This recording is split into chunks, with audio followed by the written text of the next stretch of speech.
bem. Acho que eu estou na hora 6h10, né? Temos já uns 10 minutos do plano de trás. Então vamos lá. Então só pegando aí uma perspectiva global do que a gente conseguiu até agora, né? A gente teve uma visão bastante simples, de certa forma, do que é que significa quantizar um determinado sistema de campos, né? Certo? Segundo o que nós estudamos até agora, em resumo, né, quantizar um sistema de campos é obter um objeto assim.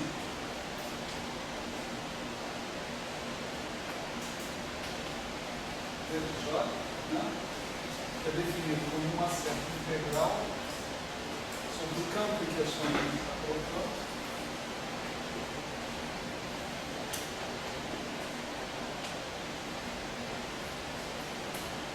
A ação associada com esse campo em termos de corrente, né, a mais. Isso aí é profundamente esquemático, né? Aí eu estou falando de um campo escalar, mas também estou falando de qualquer outro tipo de campo que possa vir a aparecer. Então, podem ser campos escalares, campos fermiônicos, campos vetoriais, né? Campos de todos os tipos, né? Isso que está aparecendo aqui é a ação, né? O mesmo objeto, né, que era central na nossa teoria clássica, né? A partir desse objeto, a gente obtinha as equações de movimento, né? No caso da teoria clássica. E você vê que a função dele na teoria quântica é fornecer o peso, né, de uma determinada trajetória, né, dentro dessa integral.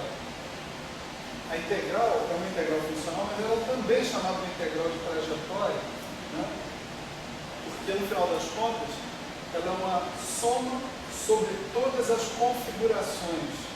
Quando você estava tratando lá na mecânica quântica não relativista, onde os graus de liberdade eram posição e velocidade, né, a integral era sobre todas as trajetórias. Uma determinada trajetória é completamente determinada, né, se você dá a posição e a velocidade dela num determinado instante de tempo, e mais as equações de movimento que tem que ser satisfeita, né?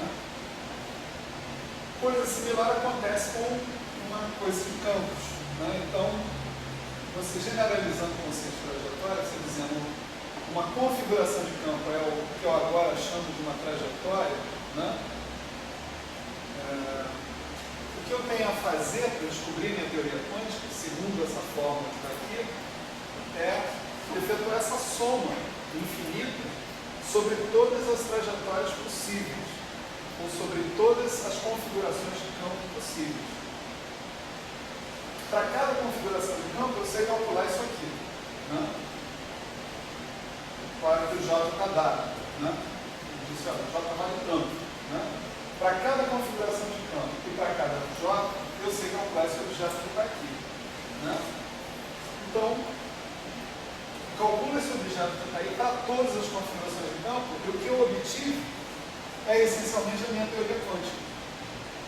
Porque, só relembrando, né, a partir do Z de J a gente consegue as funções de Green.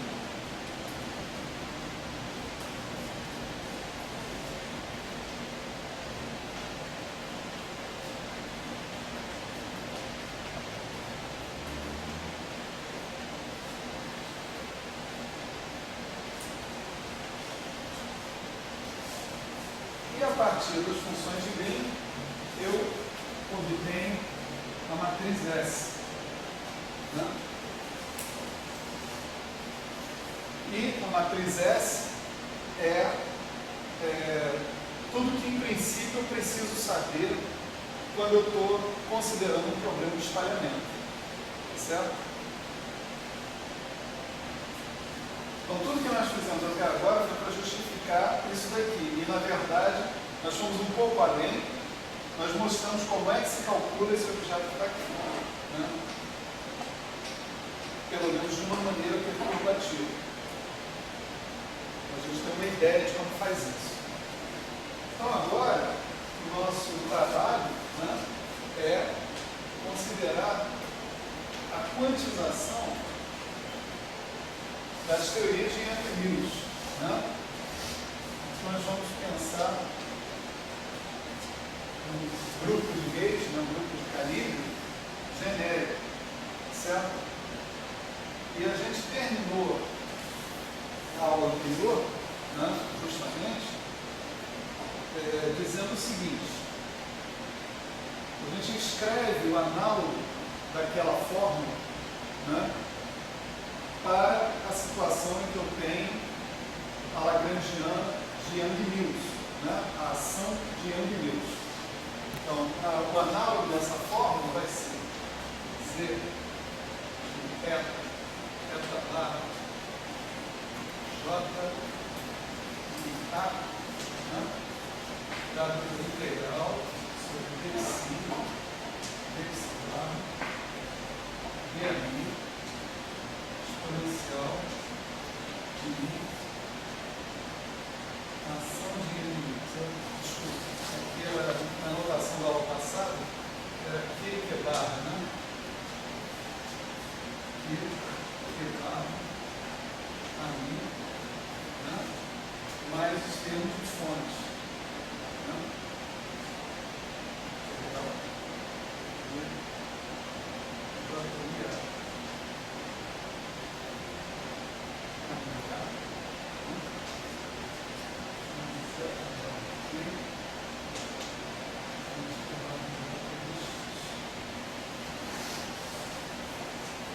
Esse objeto aí é um objeto a ser obtido.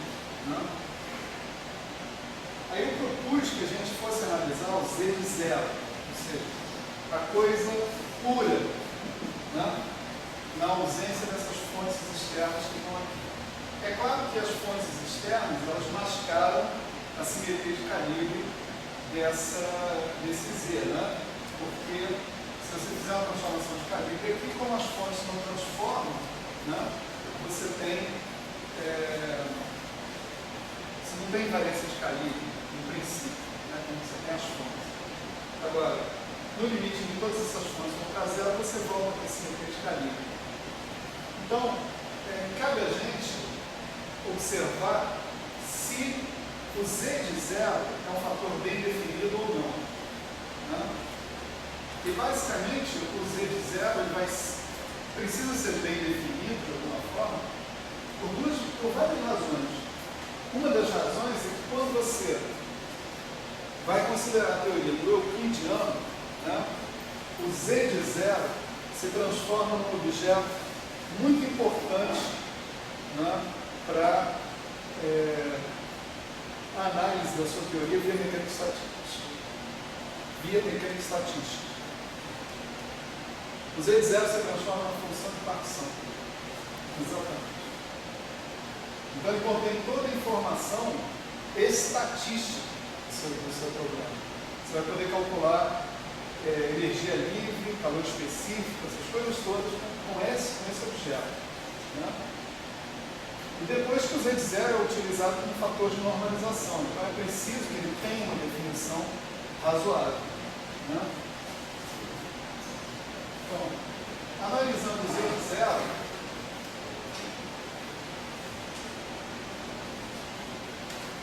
certo? A gente observa o quê? A gente observa, né, que existe uma multiplicidade de configurações que, embora sendo diferentes, embora elas sejam diferentes umas das outras, elas fornecem exatamente o mesmo resultado para a integral funcional. Né? Então, para a gente observar isso, a gente escreveu o Z de zero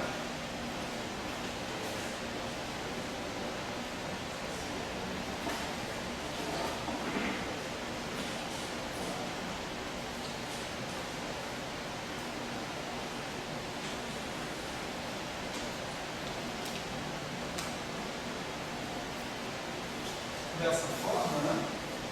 E definiu um objeto auxiliar que era simplesmente o resultado que a gente obtinha quando a gente só integrava sobre os pares, né?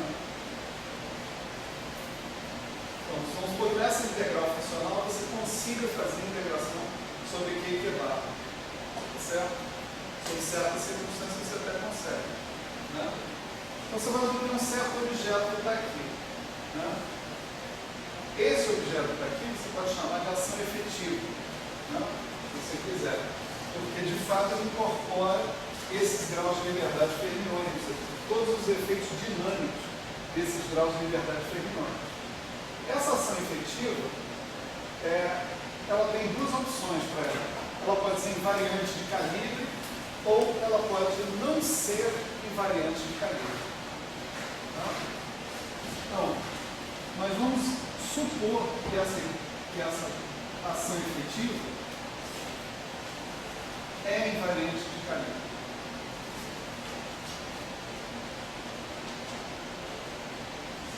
Isso pode ser garantido, né, quando Q e Q bar são férmions de Dirac com Majorana. Isso é uma informação, né? Há como provar isso, né? Mas a prova não é para fritar bolinho, né? E foge ao escopo, né, do que a gente está pretendendo discutir aqui, né?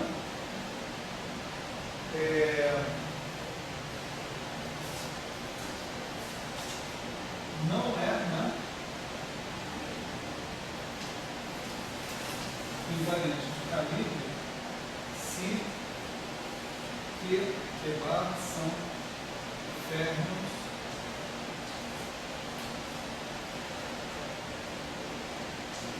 vai, certo? Nunca é demais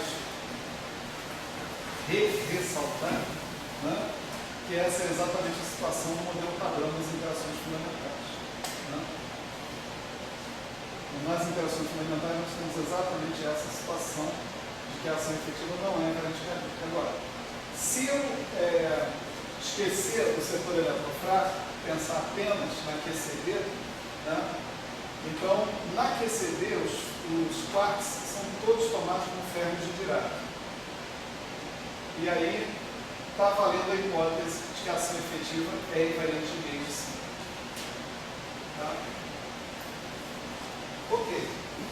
Aí, em cima dessa hipótese de que a ação efetiva é invariante de calibre, nós começamos a analisar essa integração funcional que está aparecendo aí, né? Nós chegamos a uma conclusão, né? A integração, ela inclui, a integração do jeito que ela está escrita ali, ela inclui a soma sobre configurações equivalentes por transformações de calibre, né? Então,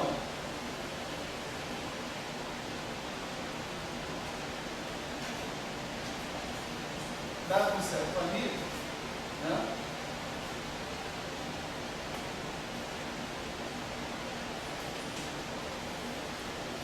você fazendo transformações de calibre com diferentes Gs, né, você obtém todos os potenciais equivalentes para uma transformação de calibre ou A.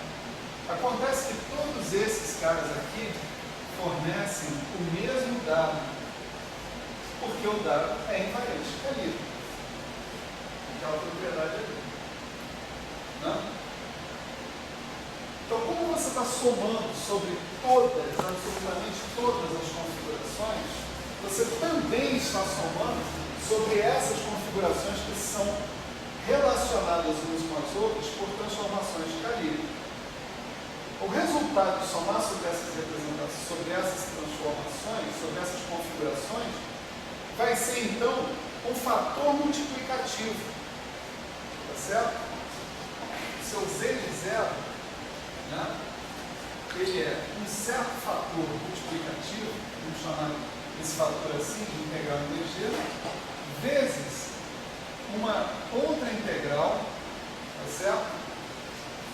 Que envolve apenas representantes ou representativos de cada órbita dessa. Então, toda essa órbita que está aqui só contribui com uma configuração. Toda a próxima órbita que houver de um outro campo que não é equivalente a esse por uma transformação de caminho, também só vai contribuir com uma configuração. E assim por diante. É isso que quer dizer essa soma que está aqui. Esse fator que está aparecendo aqui na frente, a gente se livra dele incorporando ele na normalização da nossa teoria. De modo que o z de zero fica definido como essa integral que está aparecendo aqui, pura e simplesmente. Tá certo? Então, em princípio, tudo que a gente tem a fazer, né, é dizer com precisão como é que a gente faz essa integral sobre bastante menos campos ou configurações de campo do que o número de configurações original. Certo? É isso que a gente tem que fazer. O que quer dizer isso aqui? D de amigo. Amigo de parênteses. Não? A gente entende o que é. Não? Em cada órbita eu escolho um. Não? Mas como é que eu faço isso? De fato. Não? Como é que eu operacionalizo isso no nível da integral funcional? Tem que inventar um jeito de fazer isso. Não? Temos um longo caminho pela frente.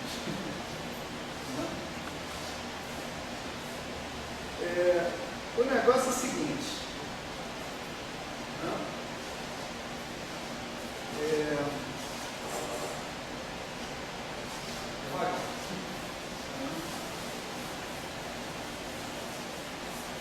Vou deixar aquele quadro ali, não vamos apagar não. Né? Só para a gente lembrar de onde que a gente quer chegar.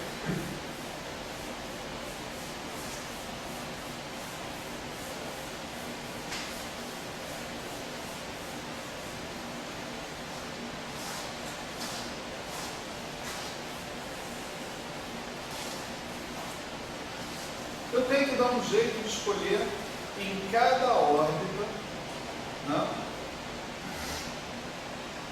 um cara só para aquela órbita. Tá certo? Fazer uma escolha dessa. Como é que eu faço essa escolha?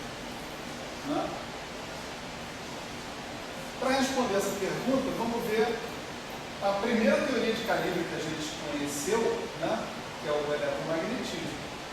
Como é que a gente fazia isso? Né?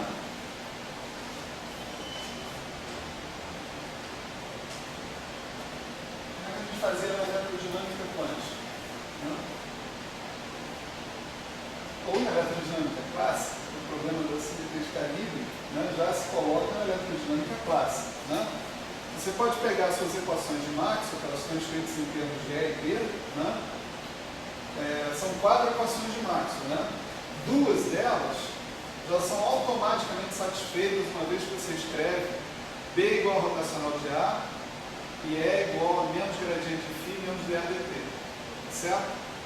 Então, se você escreve essa definição de E e B, então divergente de B já é automaticamente zero e rotacional de E menos dB dt também já é automaticamente zero. Tá certo? Perfeito. Restam outras 2 equações. Essas outras 2 equações vão redundar em umas equações meio complicadas envolvendo o amigo. Tá certo? As equações meio complicadas. Mas o grande problema lá no eletromagnetismo é o seguinte: já que eu posso usar o amigo ou transformado de gauge dele para obter exatamente o mesmo campo elétrico, o mesmo campo magnético, né? Essas equações eu preciso de condições a mais para fixar o campo ali. Caso contrário, eu não sei resolver essas equações. Né? É meio complicado resolver essas equações. Então, lá no eletromagnetismo, a gente consegue essas condições a mais utilizando as chamadas condições de gauge. Certo? Uma bela condição de gauge que a gente costuma utilizar é essa daqui, né?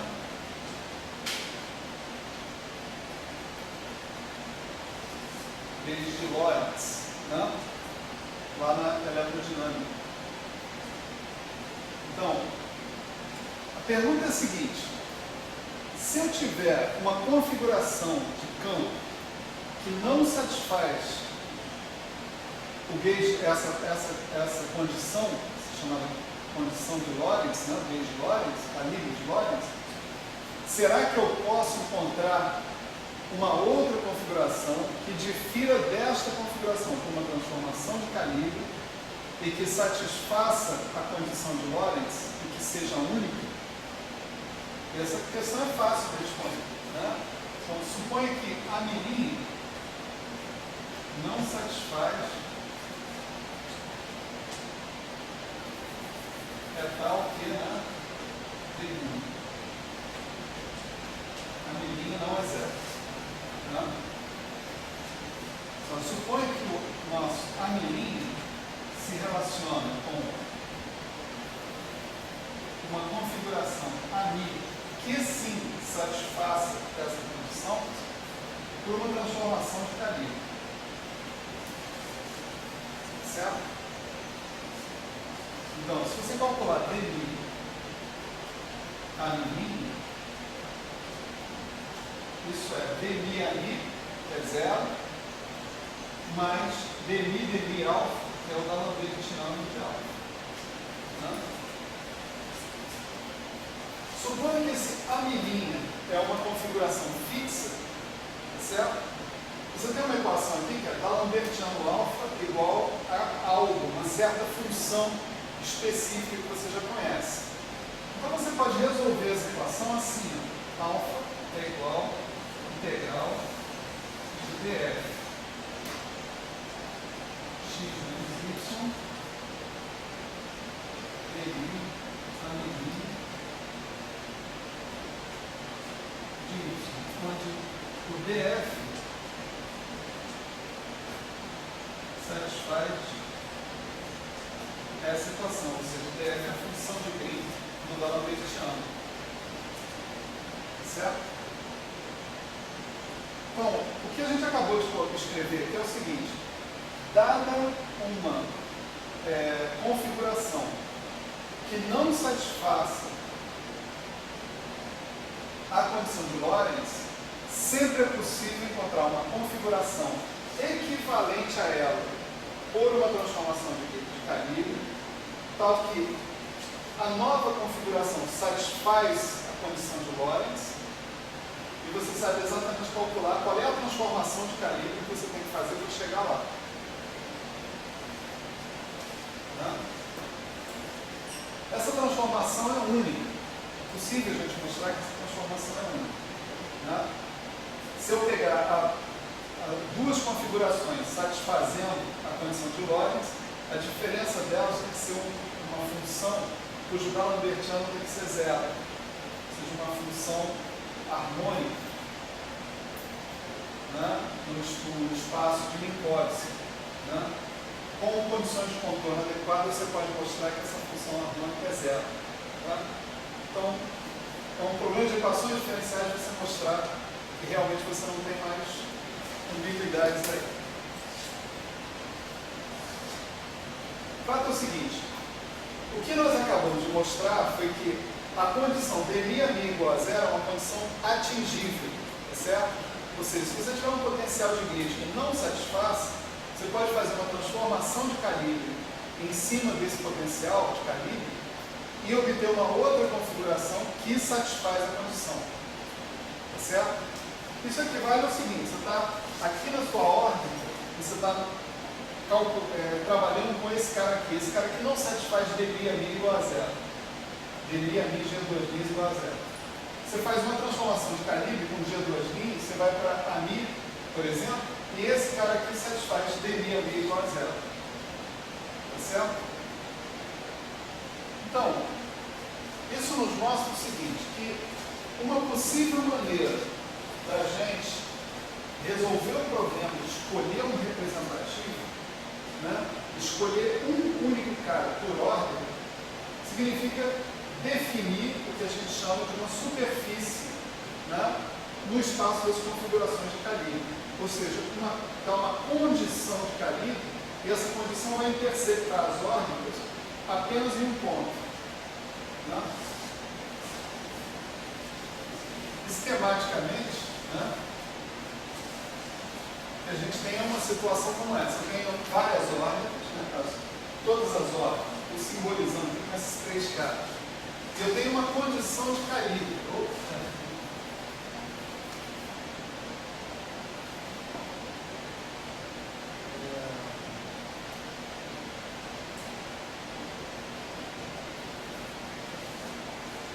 Agora o meu desenho de órbita fechada me prejudicou. Onde eu faço isso?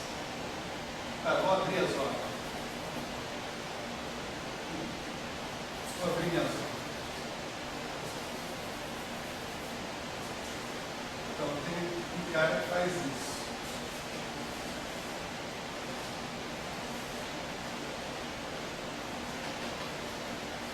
Essa é a minha condição de calibre.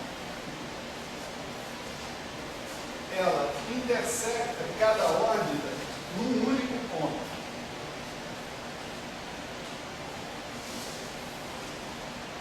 Tá certo?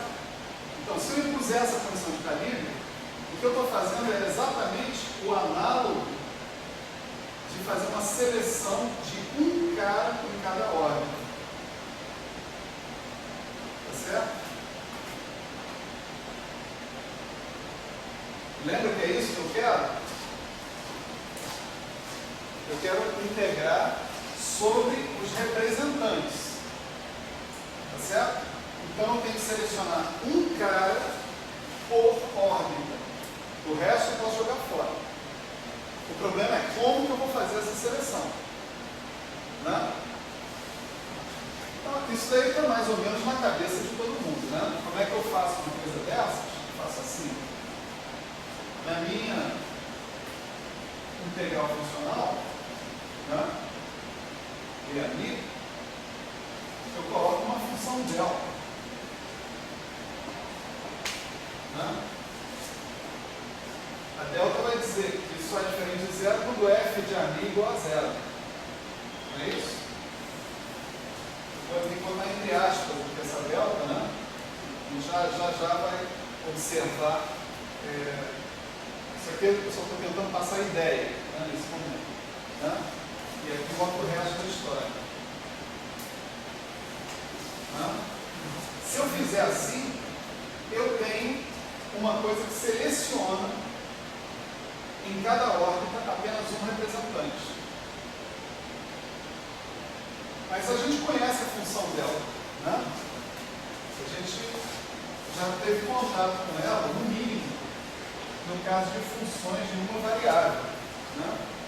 No caso de funções de uma variável, eu sei que essa fórmula aqui diz o seguinte: isso aqui é um somatório de igual a 1 até n de delta de x menos xi, certo?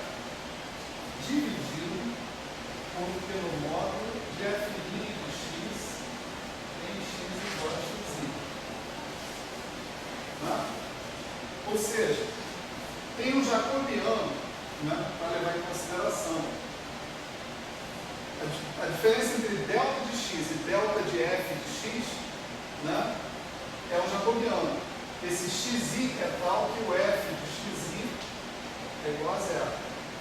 Se tiver mais de um xi que satisfaça f de x igual a zero, você tem que somar sobre todos eles. Se só tiver um, está tudo perfeito. Né? Então, se mesmo no caso unidimensional acontece de eu ter que levar em consideração um fator como esse que está aqui, né? Imagina um caso supostamente funcional. Né? Então, eu não posso simplesmente definir a minha integral sem consequência nenhuma como integral sobre isso que está aí.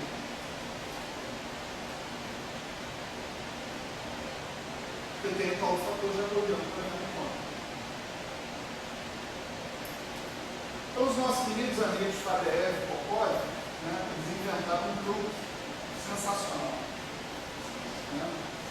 E o truque foi o seguinte: pega essa delta que está aqui, agora vamos escrever ela mais a sério. Né?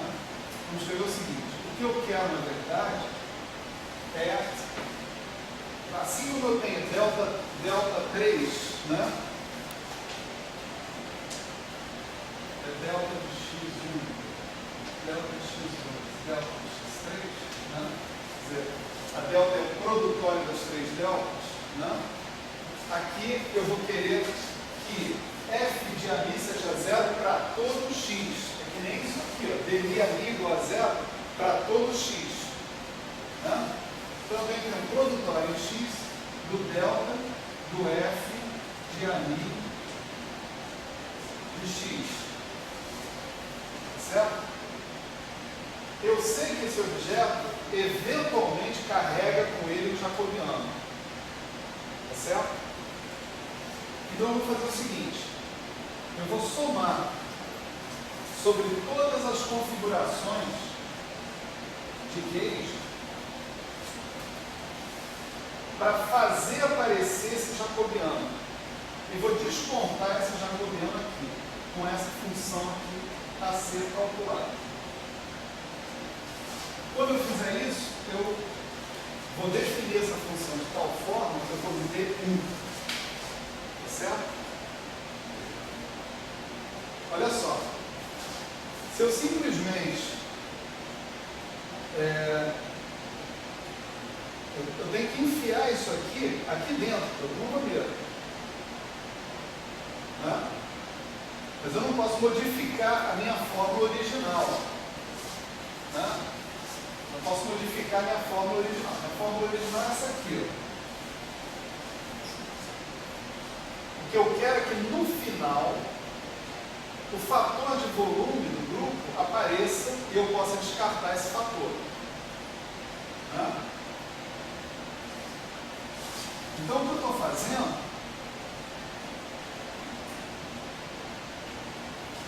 É o seguinte: eu estou fazendo uma integral sobre várias configurações de campo de Gauge pertencentes a uma mesma ordem, certo? E eu sei que apenas uma dessas configurações vai contribuir, porque o f de ami só me seleciona um, tá certo? Só seleciona uma das configurações. Então, essa integral aqui, né, se o f fosse ami g menos o certo ami que satisfaz o f de ami, né, é difícil de explicar. Tá? Olha só, se eu fizesse isso aqui, integral em dg de delta de ami g menos, vamos chamar aqui ami zero, né? Onde o f de ami zero é igual a zero, qual o resultado dessa integral aqui? Tinha que ser 1.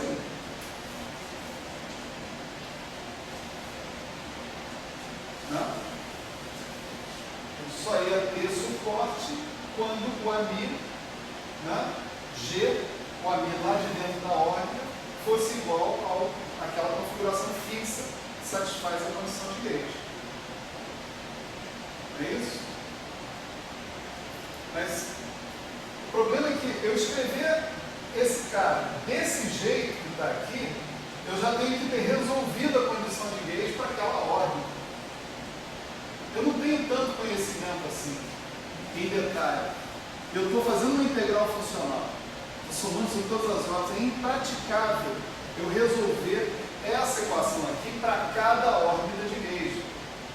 Então é melhor eu deixar a minha condição em termos do F, tá certo?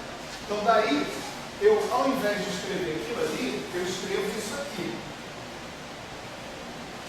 Eu sei que a hora que o G passar pelo número tal, pelo elemento tal, que o AMI seja o AMI que satisfaz a condição de gauge, a delta satura, né? E quando eu sair disso, dá zero. Agora, essa integral dá 1? Não. Ela não dá 1 porque tem o F aqui no meio da história. Então, o F vai introduzir um fator como aquele que está sendo introduzido lá numa integração na delta normal, unidimensional. Então, eu coloco aqui um fator que é para descontar o que diferencia essa integral de 1. É esse fator aqui. FP é de Faddeev Popov-Simon. Certo? Quem é o delta FP, nós vamos calcular mais na frente. Pausa para meditação. Pode perguntar à vontade nesse ponto. Né? Como não precisam colocar aquela frase que o Saulo sempre põe, uma pergunta absolutamente estúpida, que não é uma pergunta absolutamente estúpida, não há as perguntas desse naipe aqui nesse curso, né? Mas pergunta, vamos lá. Essa é a hora de expressar a perplexidade. Eu tenho que admitir com vocês que isso não é, né, conhecimento dos mais triviais. Né? Então, perguntas são naturais e esperadas, sem problema.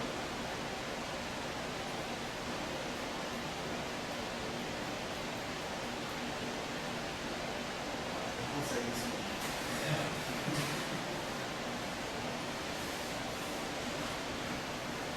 Está claro demais o negócio ou está obscuro demais?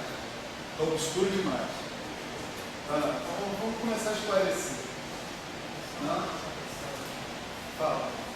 Primeiro você elimina a integral sobre todos os X. Agora eu estou querendo dizer como é que eu faço isso. Tá certo? Então eu voltei um passo atrás.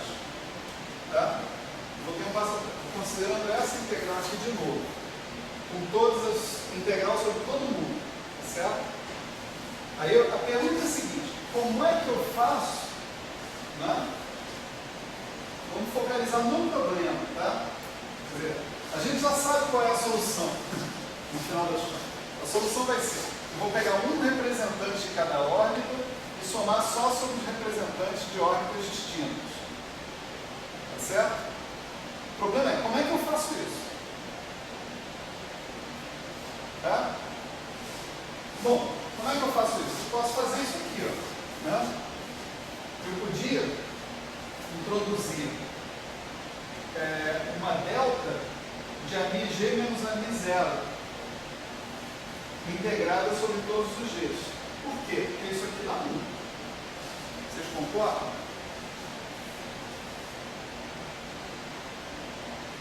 Ó, AMI-0 é uma configuração que satisfaz a condição de gauge. A gente sabe, né, ou a gente quer saber, que só tem uma dessas. Nós vamos discutir isso melhor mais na frente um pouquinho. A gente só tem uma configuração por órbita que satisfaz a condição de calibre. Certo? Só tem uma por órbita. Então, essa delta que está aqui joga fora todo mundo, né, que não é aquela configuração fixa.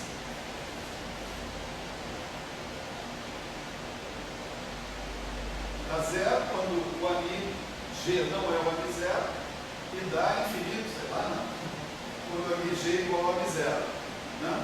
Então, eu poderia introduzir isso aqui dentro dessa integral. Tá certo? E eu ia terminar no lugar onde eu quero. Mas qual é o defeito de fazer desse jeito? O defeito de fazer desse jeito é que eu tenho essa coisa fixa aqui por órbita para ser calculada.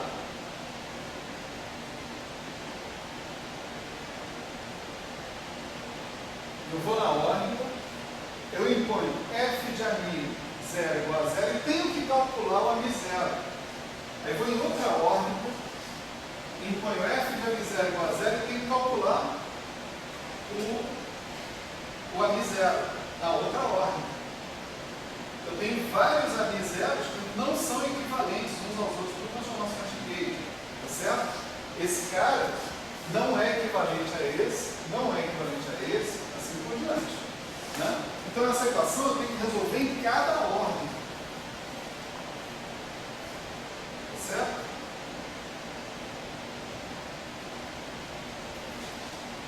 Agora, para eu não ter que resolver essa equação, deixar essa equação indicada, né?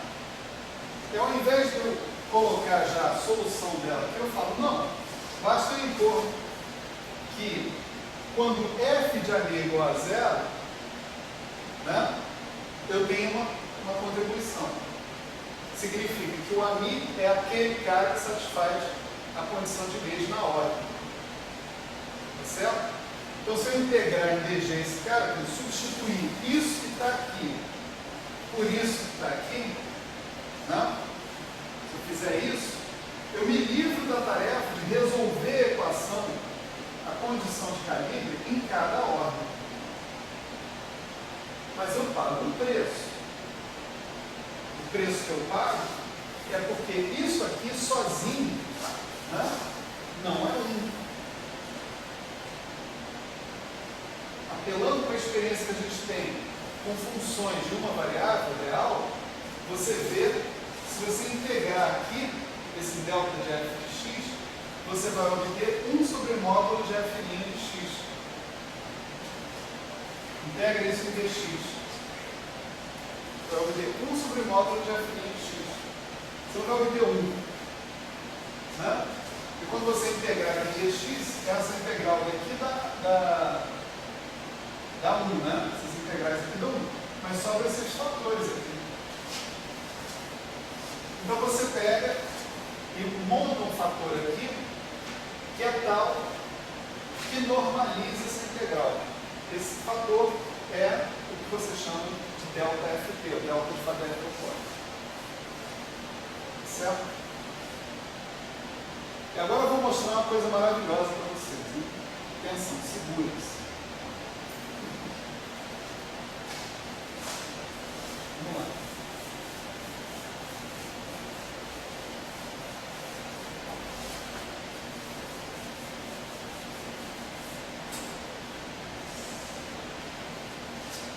A primeira coisa maravilhosa que eu vou mostrar é que esse fator que está colocado ali é invariante de calibre. Tá? Sempre. Não? Se você pegar delta FT de AMI H, onde H é outro elemento do grupo, tá?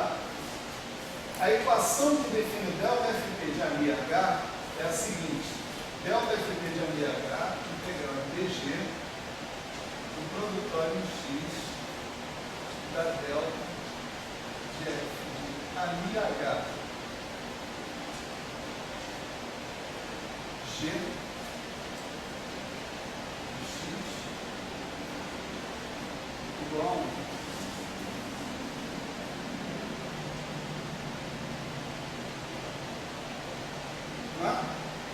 O que definiu o delta FT de AMI não foi isso aqui?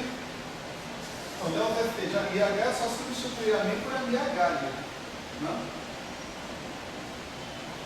Agora, aqui, AMI de HG, tá certo? Não?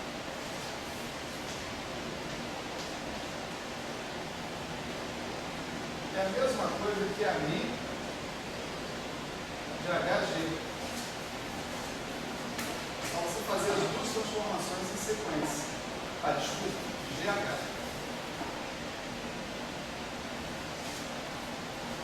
preciso mostrar isso? Preciso, né? Então, AMI H é H menos 1, H, AMI,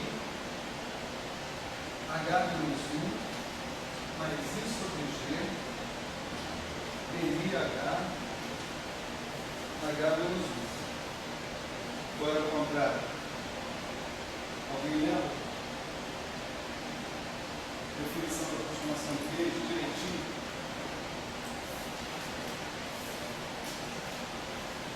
Se vocês não fizerem acertar isso agora, eu posso errar menos lá na frente. É isso aí? Então vamos lá. Então, o que significa AMI-H G? Né?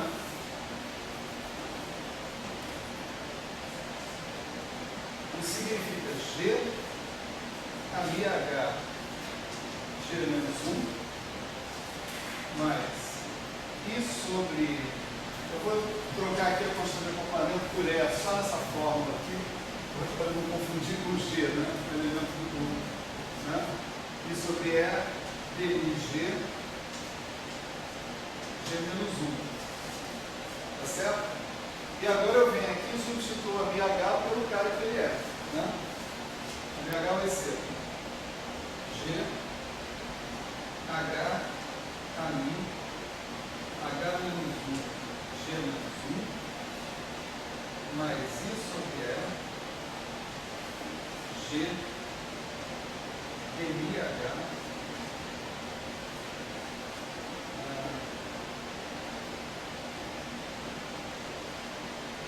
DIH, H menos 1, G menos 1.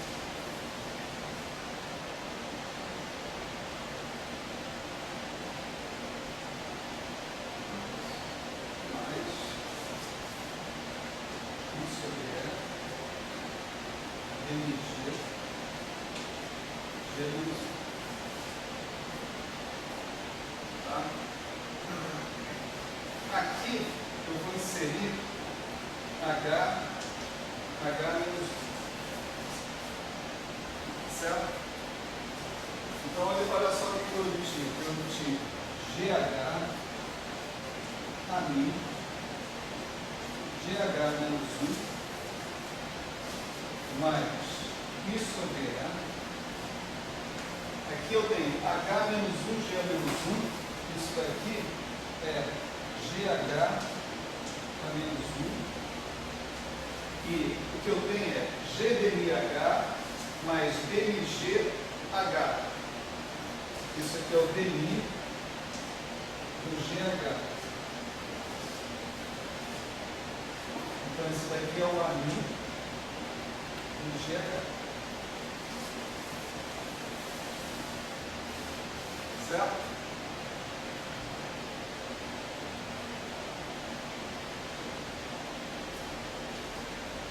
Então vamos lá, olha só.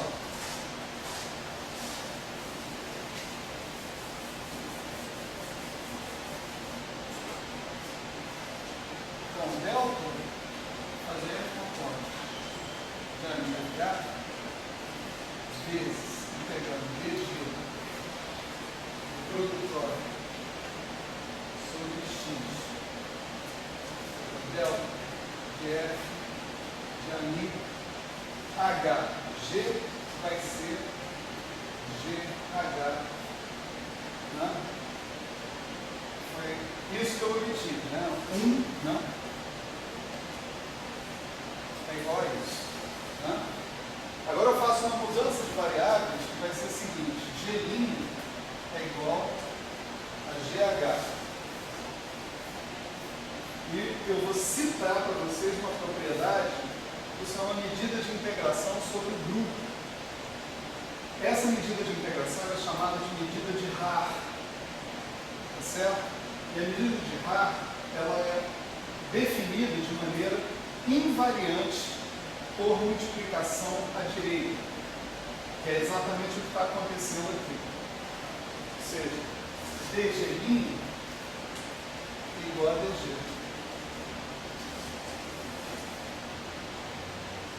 Então, que está escrito ali pode continuar escrito assim, com delta de Faddeev por forma de ABH integral DG'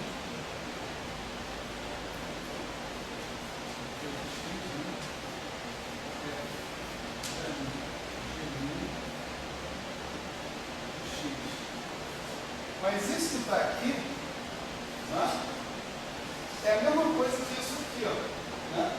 Só que eu troquei o label, né? Troquei o índice de G para G'. Então isso aqui vale 1 sobre delta de Faddeev Popov, né? G'.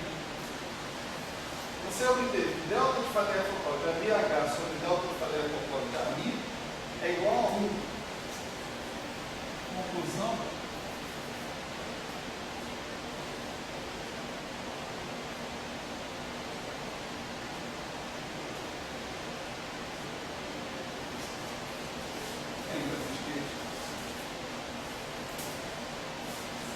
Certo? Então, essa é a primeira coisa maravilhosa. Esse fator de compensação, seja ele o que ele for, ele é invariante de Gauge, invariante de Kalin. Tá certo? Então agora nós vamos fazer o seguinte, nós vamos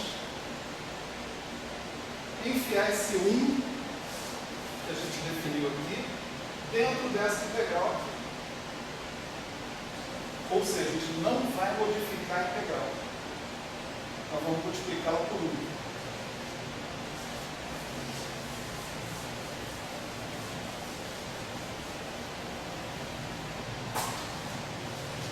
Então, a minha integral de dA' exponencial de dA' né, vai virar integral dA' dG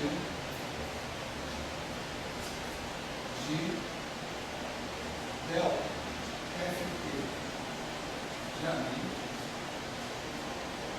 produtório em X delta F de G de X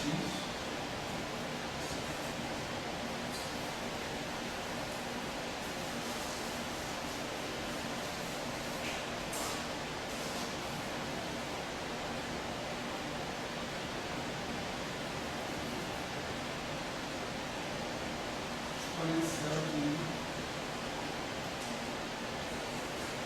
W'. Certo? Agora, dentro dessa integral, eu vou fazer outra mudança de variáveis. Tá certo?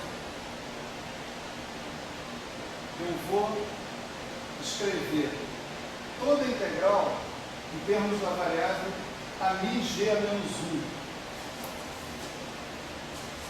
Então, vou escrever essa integral assim.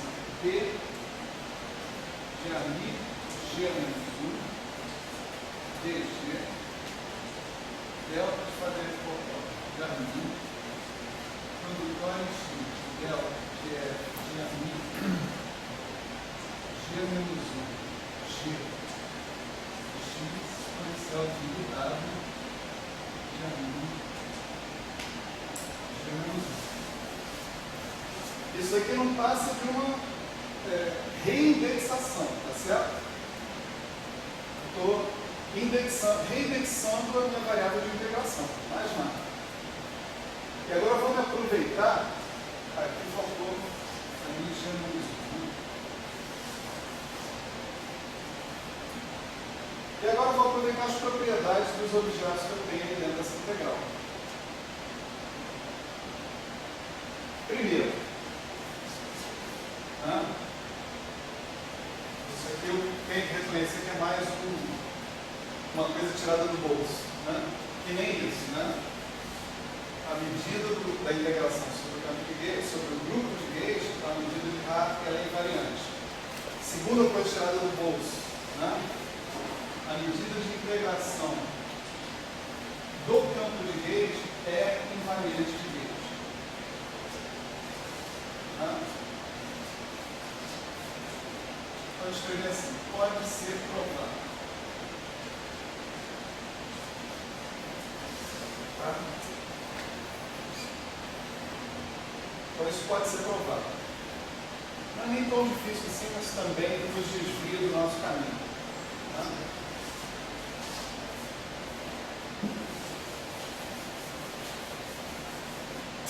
Então, isso aqui é um fato. Né? Outro fato é que delta, acabei de provar, delta de família composta, também G menos 1 é igual ao delta de família composta de AMI, igual a 3. Outro fato é que dado do AMI G menos 1 é igual ao dado de AMI, que é o dado também invariante de Gauge, certo? Então, olha só que interessante. A gente acabou de mostrar que a MiHG é igual a MiGH, não é isso?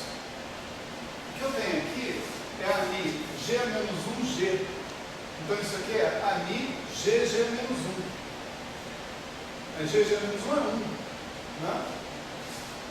Então, hoje o fato é que o AMIG a menos 1, G é o AMI. Né? Então, com esses 4 fatos aqui, né,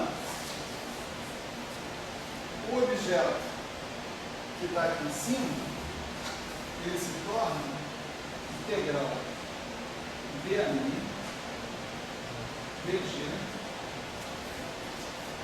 delta FT de AMI, produtório em X, delta de F de AMI X, exponencial de I dado de AMI.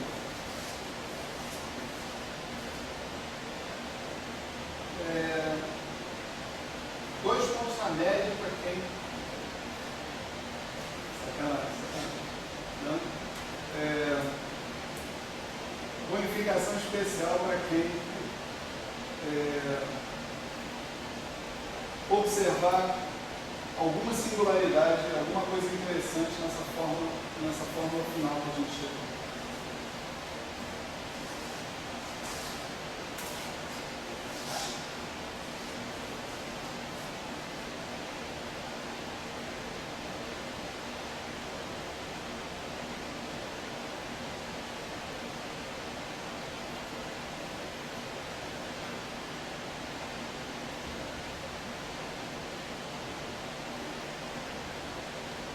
Eu sei que vocês estão estupefatos, no final das contas é um ritmo alucinante, né, para encarar, né? Mas. Vale. Isso, exatamente isso. Essa integração de G agora está completamente fatorizada. Isso não depende de G, isso não depende de G, isso não depende de G, isso não depende de G. Certo? Então, o truque dos nossos queridos amigos de Faderec e Popora separou a integração em DG do resto. Então, agora eu tenho a integração de AMI, do delta FP de AMI, do produtório em X de delta de F de AMI de X, exponencial de dado de A. Mas isso é o que eu espero que venha a acontecer, não é? Pelo meu raciocínio qualitativo. Concorda? Pelo meu raciocínio qualitativo, eu espero que justamente eu tenha uma integração sobre o volume do grupo.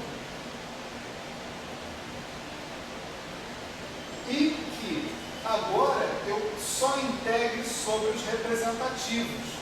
Que a nova integral que sobe aqui seja uma integral apenas sobre os representativos. Mas é exatamente isso que está acontecendo. A integral que está sobrando, certo? Qual é o suporte do integrando? Quer dizer, em que lugares no espaço de todas as configurações de campos de calibre, em que lugares o integrando dá diferente de zero? O integrando só dá diferente de zero quando f de A' igual a zero. Certo? E quando f de A' igual a zero, isso significa que eu tenho um único cara naquela órbita que satisfaz isso. Então, este integrando todo, né, com essa função delta incluída, zera todas as contribuições da órbita que não são aquelas que satisfazem a condição de gauge, f de A' igual a zero. Certo? As únicas contribuições são aquelas que satisfazem f de A' igual a zero. E, portanto, como a gente sabe, quando a gente montou a coisa para ser assim, nós vamos discutir mais um pouco esse assunto. Em cada órbita só tem um cara que satisfaz f de A' igual a zero.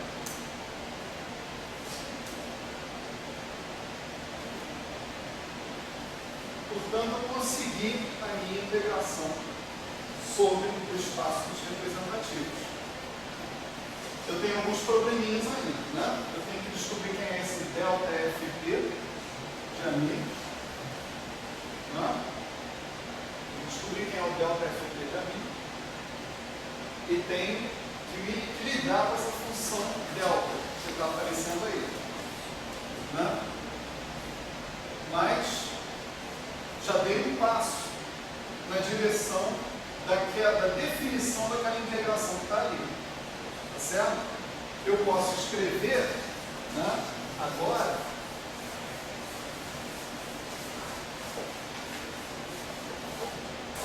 eu posso escrever que o que eu chamo de DAMI é essencialmente DAMI delta FP de AMI delta de F de AMI.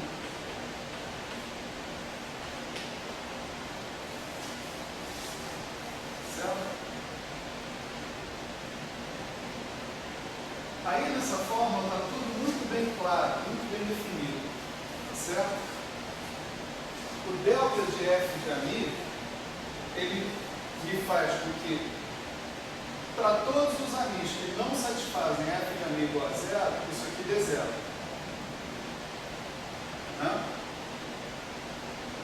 Supostamente, na órbita, só um cara satisfaz F de AMI igual a zero. Então, ele vai pegar esse cara. Contribuição desse cara. Mas isso aqui produz um jacobiano. Então eu estou descontando o jacobiano aqui, o delta de alfabeto compórtico. Certo?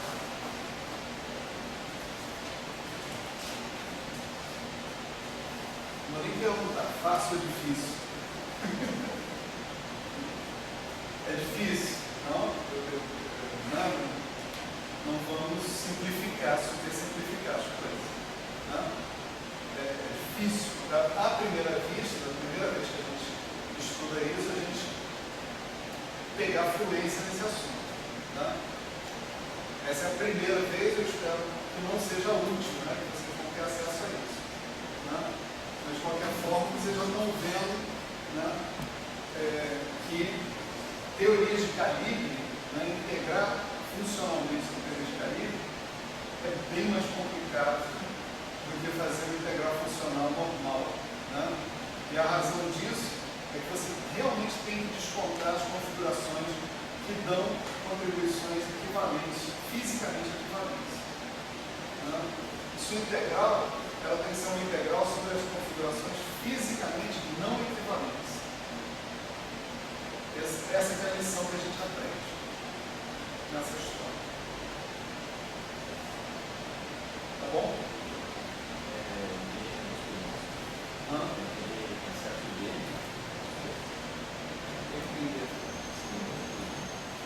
Ah, não. Bom. Porque aqui eu estou usando essa conversão de D maiúsculo, né? Na minha vida pessoal eu uso D minúsculo. Então, às vezes, a minha convenção pessoal vem a nome. Né? Esses D são Ds funcionais. Tá bom. Então, agora, vamos lidar devagarinho com cada uma das dificuldades remanescentes. Tá certo? São duas dificuldades remanescentes. A primeira é descobrir quem é esse delta Faddeev-Popov de amino, certo? Definir esse cara. A segunda é o que eu faço com essa delta de F de A, certo? O que eu faço com essa delta de F de A? Então nós vamos lidar primeiro com essa aqui e depois com a outra. Tá? Muita malandragem no meio do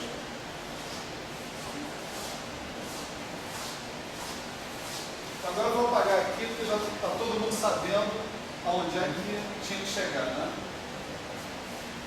Vamos lá.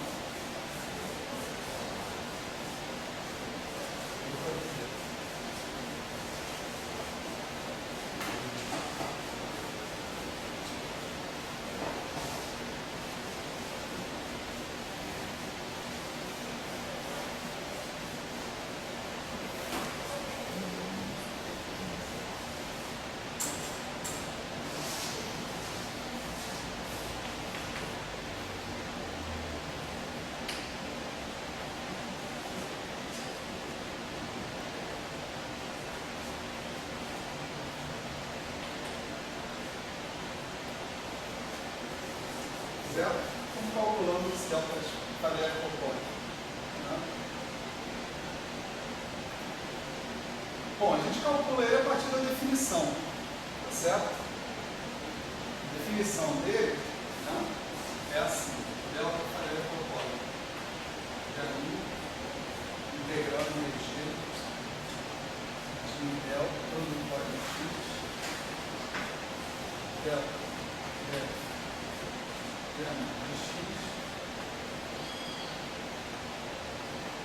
Então, se você calcular quanto dá essa integral, em princípio, né, eu posso calcular quanto dá essa integral, eu sei quanto dá o delta de Faddeev-Popov. Né? Bom, você observa o seguinte: nessa integral aqui, eu já posso simplificar minha vida. Né? Não preciso integrar sobre todo e qualquer G. Basta eu integrar na vizinhança, né?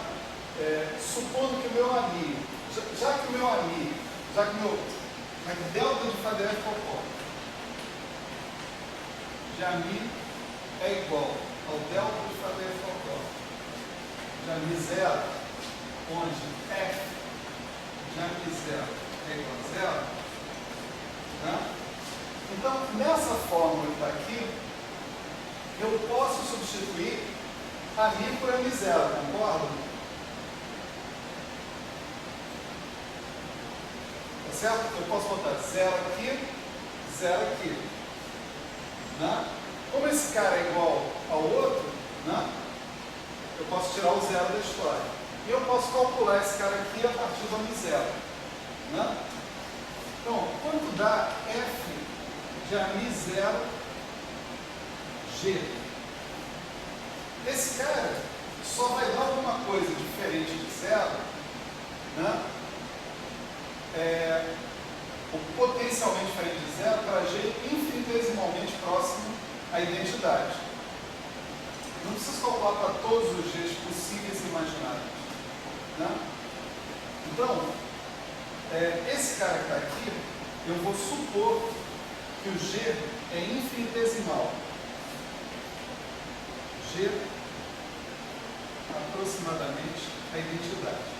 Então isso significa que o meu AMI zero vai ser transformado por alguma coisa que é 1 mais I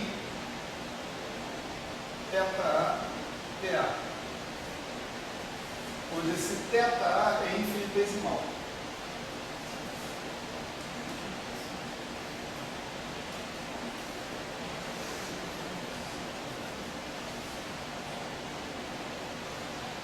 Agora, quanto dá isso? Né?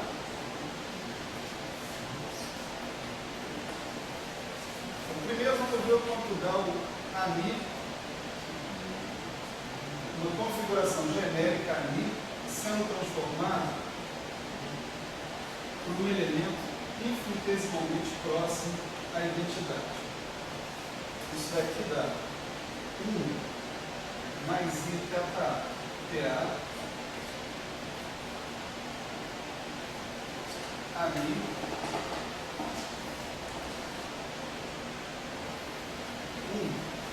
menos I θ TA, isso aqui é o G, isso aqui é o G menos 1. Tá? Mais I sobre G, né? dμg, agora o dμg é simplesmente dμ θ, né?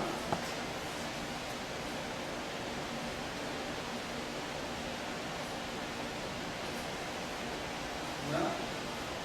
E você multiplica por G menos 1, que é 1 menos I θ TA, mas esse termo multiplicado pelo outro vai dar um termo de segunda ordem. Então ele fica desse jeito mesmo. Né? Aqui é preciso a gente lembrar que isso aqui é um AMI B, EB, né? Certo? Então, isso daqui dá 1 AMI vezes 1. Dá um só para mim. Né? Aqui eu obtenho I θ TATB. Aqui eu obtenho TBTA menos I θ. Então, juntando os dois, eu vou obter mais I θ AMB comutador de TA por TB. E esse termo, com esse termo, tem de segunda ordem. Certo? Mais I sobre G. Eu já posso colocar menos 1 sobre G. dμ θ TA. Certo? Comutador de TA com TB, né? É IFABC TC. Né? Então isso daqui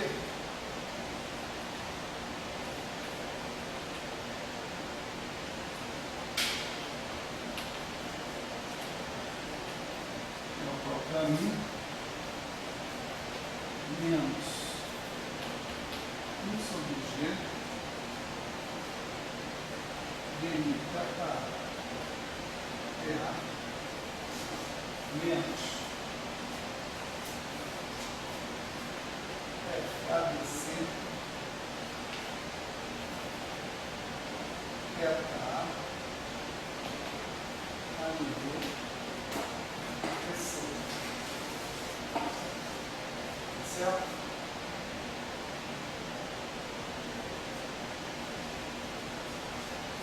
Vamos fazer uma reindexação para deixar todo mundo com o mesmo TA, né?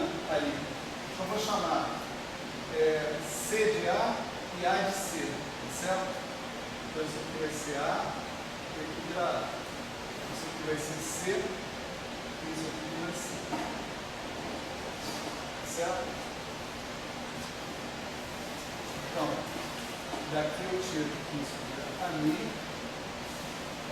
Faltou. Não, ficou lá.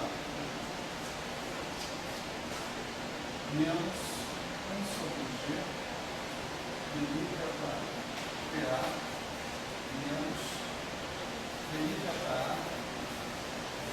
mais deixa eu botar 1 sobre G menos 1 sobre G em evidência, tá? Então aqui eu tenho que colocar mais G F A C B AMC AMB delta C.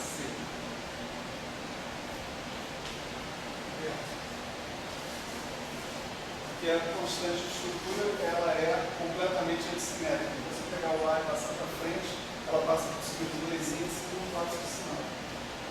Né?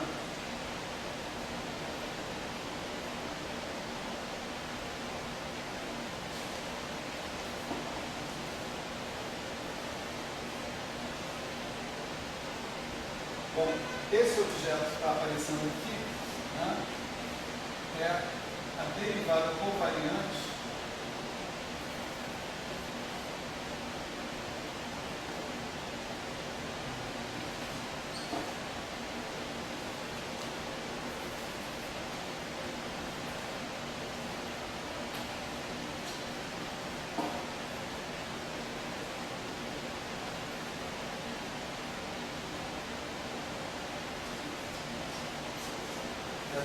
covariante atuando no delta D. Isso aqui é AMI menos DMI AB delta D DA.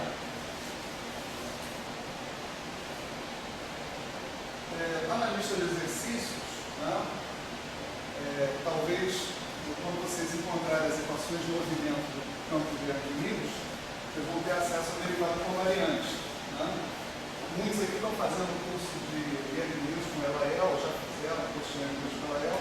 Vocês já viram essa derivada covariante aparecer antes na vida de vocês. Né? Então vocês sabem sobre a derivada covariante que ela satisfaz a regra de Leibniz. Será uma derivada que pode ser integrada por partes nas integrais normais. Certo? Satisfaz a regra de Leibniz. Aqui eu vim sobre diante desse. Certo? Então, quando você faz uma transformação de B de infinitesimal no campo ali, né, infinitesimalmente falando, você obtém o próprio campo ali mais um termo que é a derivada covariante do parâmetro. Tá certo? Nesse sentido, infinitesimalmente falando, as teorias de Gauge não abelianas elas ficam parecidas, né, com as teorias de Gauge abelianas. Né? Porque a teoria de Gauge abeliana, a transformação infinitesimal e a não infinitesimal são a mesma coisa. A mi' é igual a mi mais dmi θ, né? Uma coisa assim. Enquanto que no caso das teorias não abelianas, apenas infinitesimalmente é que você vê essa coisa desse jeito. Né? Então vamos voltar para o nosso problema. Isso aqui não passa de detalhe técnico. Né? O nosso problema é calcular o f de AMI0, 1 mais η para TA. Certo? Onde o AMI0 satisfaz a condição de f de AMI0 igual a zero. Então, o f de AMI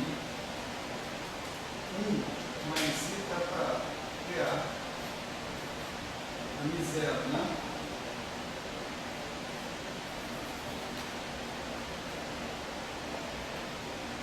Esse f está aqui, então, de acordo com o resultado que a gente acabou de mostrar, né, ele é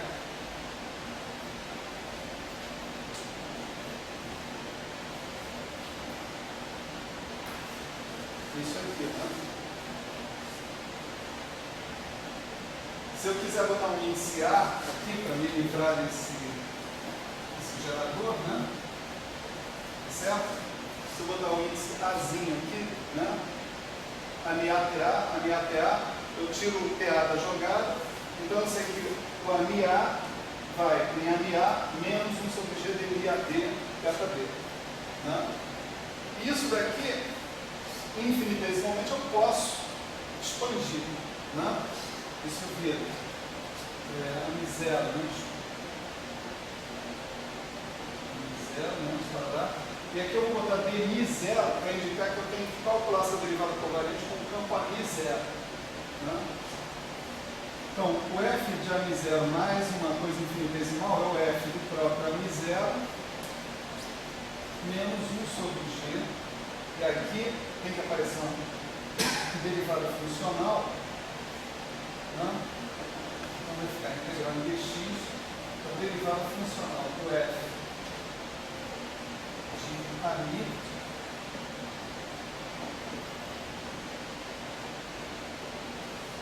θ, né? Em relação a θ